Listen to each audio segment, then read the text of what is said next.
તો નકલી પોલીસના નામે બે શખ્સો ઝડપી પાડવાનું શું છે સમગ્ર? તારીખ 12/6/2024 રાત્રિના 11 થી 12 યુનિવર્સિટી પોલીસ સ્ટેશનની હદમાં આવેલો સોપન લક્ષ છે ક્રિકેટ ગ્રાઉન્ડ છે એની પાસે આ ગામના ફરિયાદી કિરીટભાઈ મનસુખભાઈ ખેડિયા હતા, તેના 3 મિત્રો બેઠેલા હતા. તે દરમિયાન થોડી વારમાં બે ઈસમો બ્લુ કલરની મોટરસાયકલ લઈને આવેલા અને એમને જોઈ અને એમને કીધેલું સાયકલ શું કરો છો યાર, તમે આ લોકો કરી ગયેલા ભાગવા લાગેલો. આ કામના ફરિયાદી જે છે કિરીટભાઈ, તેઓના બે ઈસમોએ પકડી લીધેલા, તેમાંથી એક ઈસમે પોલીસના લોગો વાળું ટી શર્ટ પહેરેલું હતું.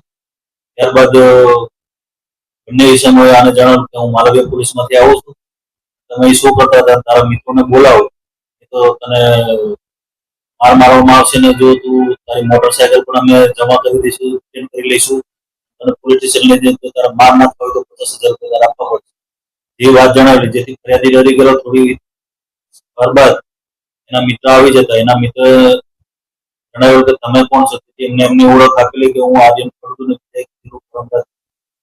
આંજલિયા. ત્યારબાદ એનો મિત્ર જે નરેશભાઈ છે તો એમને સવાલ કરેલો કે માલવીયા પોલીસ છે તો તમે યુનિવર્સિટી પોલીસ સ્ટેશનની હાથમાં શું કરો, તમારી ઓળખ આપો, તમારો રેકોર્ડ બતાવો. તેથી આ લોકો ગભરાઈને ભાગી ગયા. ત્યારબાદ આ ફરિયાદીએ યુનિવર્સિટી પોલીસ સ્ટેશન ખાતે જઈ બીએનએસ કલમ 204, 205, 306, 62 મુજબની ફરિયાદ આપેલી. ફરિયાદના આધારે યુનિવર્સિટી પોલીસ સ્ટેશને ગુનો નોંધી હાલના જે નકલી પોલીસ જે રાજ્ય સેવકની ખોટી ઓળખ આપેલી એવા આર્યન ધીરજલાલ ફળદુ તેમજ પરમરાજ દિલીપભાઈ માજરે બેની ધરપકડ કરેલી છે અને કાયદેસરની કાર્યવાહી. હાલ તો ગુનાની તપાસ ચાલુ છે, પણ હાલ સુધી અગાઉ કોઈ ગુનાહિત કેસ જાણવા મળે. આ શખ્સો છે જે પોલીસની ત્યારે હાલ તો બંનેની એકદમ 22 વર્ષની ઉંમરના બંને નવયુવાન છે. ખોટી રીતે પોલીસનો રોકો પાડવા માટે પણ આ કરી શક્યો. હાલ તપાસ ચાલુ છે.